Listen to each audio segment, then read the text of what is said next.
एक ट्रेन आती है बॉम्बे से बड़ौदा। उसमें से एक आदमी बाहर आता है। वो आदमी कोई नॉर्मल आदमी नहीं था।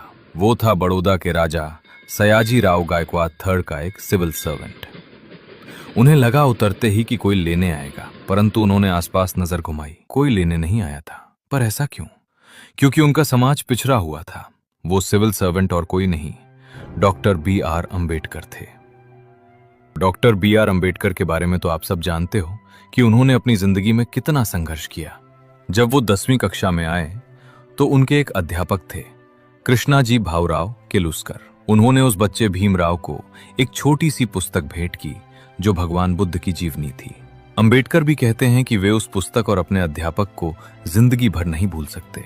फिर उनके अध्यापक उन्हें बड़ौदा के राजा सयाजी राव गायकवाड़ थर्ड से मिलवाने ले गए। ये वही राजा थे जिन्होंने डॉक्टर B.R. अम्बेडकर की हेल्प की और वजीफा दिलाया, जिससे वो विदेश जाकर अपनी शिक्षा पूरी कर पाए। अम्बेडकर ने कोलंबिया यूनिवर्सिटी न्यूयॉर्क से 1913-1916 में पढ़ाई की। बड़ौदा के महाराज के साथ डॉक्टर B.R. अम्बेडकर की एक करार थी कि जब वो अपनी शिक्षा पूरी करके आएंगे तब वे सिविल सर्वेंट दीवान बनेंगे बड़ौदा रियासत के।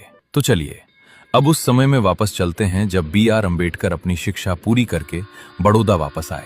यहाँ स्टेशन पर उन्हें कोई लेने नहीं आया। वो उतरे और सोचा।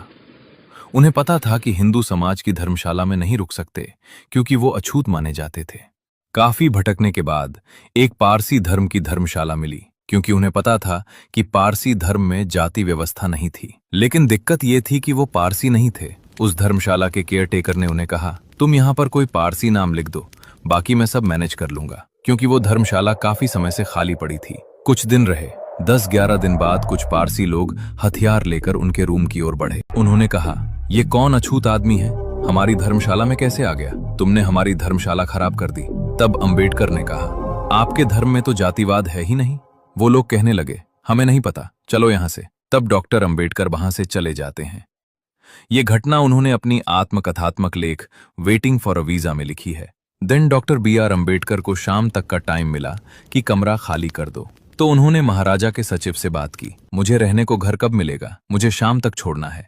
पूरे बड़ौदा में रहने की जगह नहीं थी जहां वो रह सकते।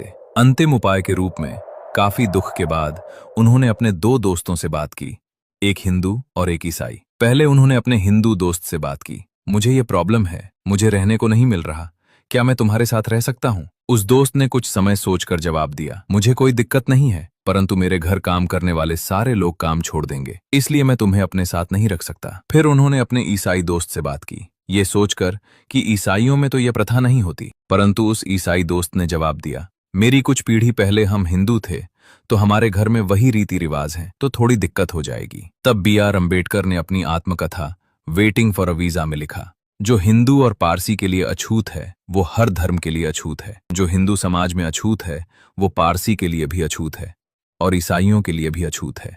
एक बार वो नासिक से औरंगाबाद जा रहे थे निजी यात्रा पर अपने दोस्तों के साथ। रास्ते में दौलताबाद का किला पड़ा और वो लोग वहां पहुंचे। उन्होंने वहां हाथ मुंह धोया तो इतने में ही वहां कुछ मुस्लिम समाज के युवक हथियार लेकर आए। उनको किसी ने बता दिया था कि ये तो अछूत समुदाय से हैं, उनसे लड़ने लगे। तब अम्बेडकर ने समझाया, तुम तो मुस्लिम समाज के हो, तुम्हें तो जातिवाद नहीं है। तब वो कहने लगे, हमें नहीं पता तुमने क्यों हमारा ये स्थान अपवित्र कर दिया है। फिर अम्बेडकर भी कहते हैं, तुम्हारा धर्म तो कहता है कि सब समान है, पर वो नहीं माने। तब अम्बेडकर को लगा यहाँ हिंसा हो सकती है, तो वो वहां से चले गए।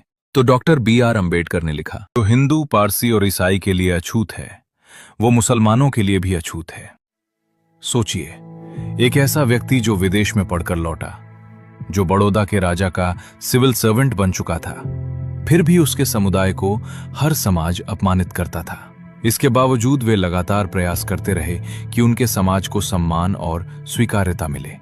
वे अपने परिवार और समुदाय के पहले व्यक्ति थे जिन्होंने इतनी ऊंची शिक्षा प्राप्त की और विदेश गए।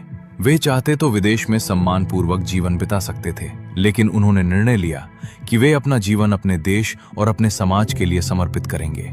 यदि मुझे ये अवसर मिला है तो मैं अपने समाज को गुलामी और अपमान की जिंदगी से मुक्त करूंगा और उनका जीवन बेहतर बनाऊंगा। इसीलिए वे महान थे। ये थे डॉक्टर भीमराव रामजी अम्बेडकर।